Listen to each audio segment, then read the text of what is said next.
Hello किसान भाइयों, आज के इस वीडियो में बात करेंगे यदि आपके धान की फसल में अच्छी ग्रोथ और अच्छा फुटारा नहीं हो पा रहा है और आपने काफ़ी कुछ डाल के देख लिया है, तो आज की इस वीडियो में हम लोग एक ऐसी डोज के बारे में बात करेंगे जिसके उपयोग के बाद में आपको अपने धान की फसल में काफ़ी अच्छी हरियाली और काफ़ी अच्छी कल्लों का फुटारा देखने को मिलेगा। तो इससे पहले यदि आप पहली बार चैनल पर आए हों तो कृपया आप चैनल को सब्सक्राइब करना मत भूलिएगा।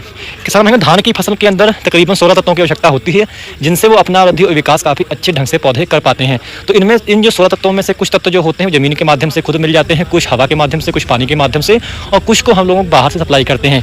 इनमें जो सबसे खास तत्व है जिनकी पौधे को फुटारे के लिए आवश्यकता पड़ती है वो है आपका पोटाश। शुरुआती अवस्था में यदि आप पोटाश को धान में डालते हैं तो इससे आपके एक तो कल्ले निकलते हैं, दूसरे जो कल्ले निकलते भी हैं वो काफ़ी मजबूत बनते हैं और पौधे में अच्छी एनर्जी और जो इम्यूनिटी है पौधे की वो बढ़ती है। जिससे शुरुआती अवस्था में जो आपका तना छेदक की जो सुंडी आपको तंग करती है, यदि आप पोटाश को सही मात्रा में शुरुआत में डाल देते हैं तो पौधे में जो इम्यूनिटी होती है वो बढ़ जाती है, जिससे आपका पौधा रोगों और कीटों से लड़ने में सक्षम हो जाता है और जो कल्ले हैं वो भी काफ़ी अच्छे निकलते हैं और इसके साथ साथ पौधों में अच्छी हरियाली आती है। क्योंकि पोटाश जो होता है ये आपका प्राइमरी तत्व है। यूरिया तो सभी किसान डालते हैं, परंतु यदि आप शुरुआती अवस्था में पोटाश को जो आपका एमओपी खाद आता है इसको यदि आप तकरीबन 25 किलो प्रति एकड़ के हिसाब से यदि आप यूरिया में मिला के डालते हैं तकरीबन 10 से 15 दिन पे या 15 से 20 दिन के धान में यदि आप इसको डाल देंगे तो इससे आपके धान में अच्छा फुटारा भी होगा, साथ साथ कल्ले जो होंगे वो मजबूत चलेंगे, मोटे चलेंगे, जिससे आगे चल के उनमें बालियां भी काफ़ी अच्छी आएंगी। और पोटाश के साथ साथ जो आप दूसरा तत्व ले सकते हैं वो है आपका सल्फर। सल्फर को भी आपको अपने धान की फसल में जरूर डालना चाहिए क्योंकि आपके धान में लगातार पानी भरा रहने से, लगातार मॉइस्चर होने से फंगसों का आक्रमण काफ़ी होता है। तो यदि आप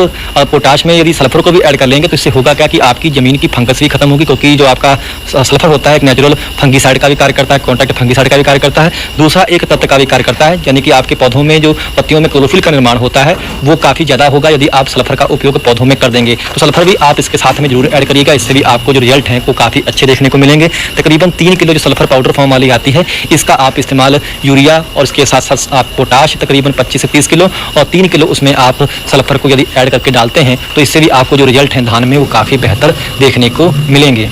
इसके बारे में जैसे ही आपका धान तकरीबन 20 दिन का हो जाए तो आपको फिर ऐसे तत्वों की उसमें आवश्यकता है जिससे आपके धान में हरियाली काफ़ी बढ़े। तो हरियाली बढ़ने के लिए कई बार हमारे किसान भाई जमीन में तत्वों को डालते हैं, कई बार स्प्रे भी करते हैं। तो दोनों तरीके अच्छे हैं। यदि आपके यहाँ पीएच मान जमीन का ज़्यादा है तो फिर मैं आपको सलाह दूंगा कि आप अपने भूमि में उनका स्प्रे ही करें, तभी आपको अच्छे रिजल्ट मिलेंगे। क्योंकि जो फुटारे को बढ़ाते हैं और हरियाली पौधों में लाते हैं वो तत्व है आपके जिंक, मैग्नीशियम और फेरस और मैग्नीज। यदि आप इनकी सही मात्रा धान में 20 से 25 दिन पे धान में डालेंगे तो आपको काफ़ी इनका अच्छा रिजल्ट देखने को मिलेगा। परंतु कई बार किसानों का सवाल आता है कि हम लोग ये तत्व डाल चुके हैं फिर भी हमारे धान में पीलापन है या फिर कल्ले नहीं बढ़े। तो इसका एक ये भी कारण होता है कि आपने जो खाद डाली थी वो आपके पौधे उसको ग्रहण ही नहीं कर पाए, क्योंकि जैसे ही आपने अपनी जमीन में खाद डाली वो वहीं की पड़ी रह गई, क्योंकि आपकी जमीन का जो पीएच मान था, यानी तापमान था वो ज़्यादा है। जैसे ही आपकी जमीनों का पीएच मान 7.5 से ऊपर जाता है तो जो जिंक की उपलब्धता होती है वो पौधों के अंदर कम हो जाती है, मैग्नीशियम की भी और आयरन की यानी कि फेरस की भी उपलब्धता जो होती है वो पौधों में घट जाती है। तो इसका फिर एक ही निवारण है कि आप इन तत्वों को जमीन में डालने की बजाय आप इनका स्प्रे करें। जिनके यहाँ पीएच मान अच्छा है तो आप इनको यूरिया में मिला के अपने खेत में डालेंगे तो उससे भी आपको रिजल्ट पूरे मिलेंगे। परंतु यहाँ पे दिक्कत आती है कि आप जिंक को भी डाल देते हैं, सब कुछ डाल के आप देख लेते हैं, फिर भी आगे पौधों में वैसी रंगत नहीं आती, वैसे कल्ले नहीं आते, वैसे हरियाली नहीं आती। तो फिर आप जमीन में देने की बजाय आप इनका स्प्रे करें। जो इनके जो चिलेटेड फॉर्म में आते हैं तत्व, जैसे कि आपका जो चिलेटेड जिंक भी आता है इसका भी आप उपयोग कर सकते हैं तकरीबन 150 ml प्रति एकड़।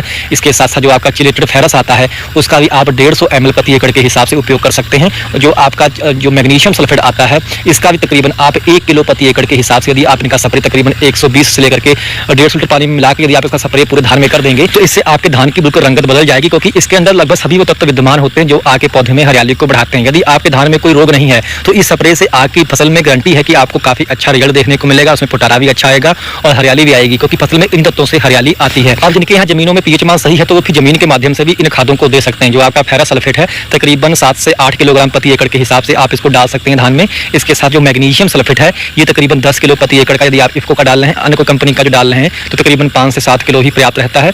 और इसके बारे में जो आपका जिंक सल्फेट है इसकी तकरीबन आपको 7 किलो मात्रा लेनी है जो 33% वाला आता है, और आधी बोरी आपको यूरिया लेनी है। और इसको आप जब आपका धान 20 से 30 दिन का हो तो फिर आप इस खाद को अपने धान में डाल सकते हैं। इससे आपको ज़बरदस्त जो रिजल्ट हैं वो देखने को मिलेंगे।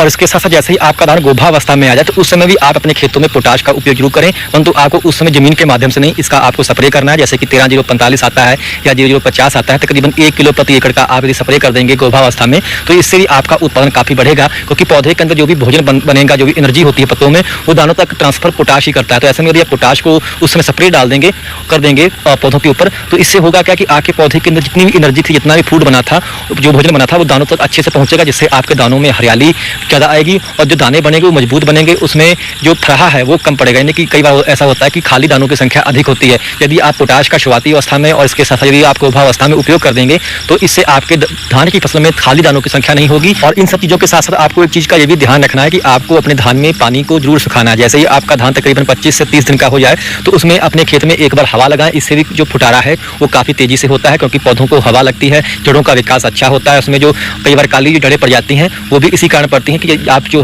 लगातार अपने खेतों में पानी भर के रखते हैं, जिससे ऑक्सीजन की कमी के कारण आके पौधों में जो जड़ें होती हैं वो काली पड़ जाती हैं, भूरी पड़ जाती हैं और फंगस का भी आक्रमण ज़्यादा होता है। तो आप एक बार अपने धान में पानी को जरूर सुखाएं और उसके बाद में फिर पानी आप अपने धान में दोबारा फिर से दे सकते हैं। इससे भी फुटारा काफ़ी बढ़ता है और ज़मीन की फंगस और कीड़े कम होते हैं। तो ये सब तरीके हैं जिससे आप अपने धान में फुटारे को बढ़ा सकते हैं। यदि आपको हमारी जानकारी पसंद आई हो तो कृपया चैनल को आप लोग सब्सक्राइब करना मत भूलिएगा। धन्यवाद।